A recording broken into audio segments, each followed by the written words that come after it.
I grew up in Assam. I'm native to Assam. My grandmother, she influenced me greatly. And that's developed a love for craft. It also developed insight into our practices as an Assamese, what traditional practices were. We always ate to the season. We always followed all the festivals. I grew up with that. Me and my sister used to interact with the children in the villages. And I think that was my first insight into tribal culture. Taking it for granted that the tribes will always, live in traditional huts. They'll always be dressed in a particular way. We'll all follow certain festivity the way we do. But that's changing. And of course, everyone wants to become modern, and that's the way of life. It is one of the last windows to people to see the traditional way of life that the region has followed. I'm Julie Kakti. I started Curtain Call Adventures in 2017 that focuses so much on rural immersions and cultural experiences. The way we do festivals where families still come together, dress, the traditional clothes. It's beautiful and comes together to celebrate. It's very, very beautiful.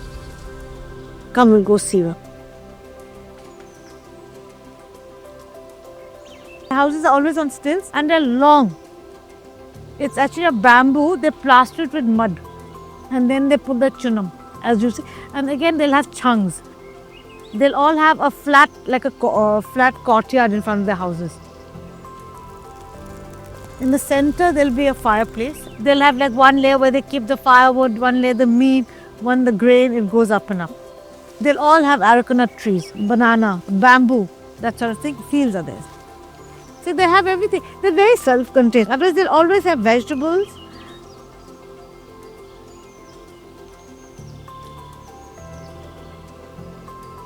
And they'll always have some fruit.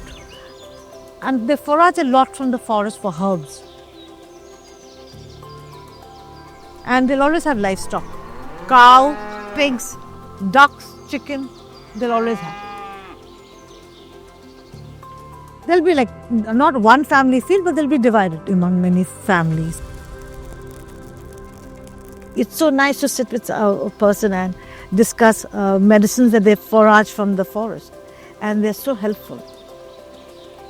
And this area has about 14 villages. Each village has about 1,000 to 1,400 people living.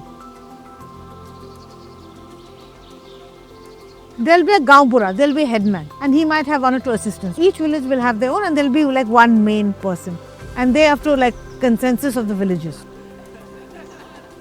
But it's such a beautiful, a little bit out when we go, we'll be coming towards the Nameri reserve.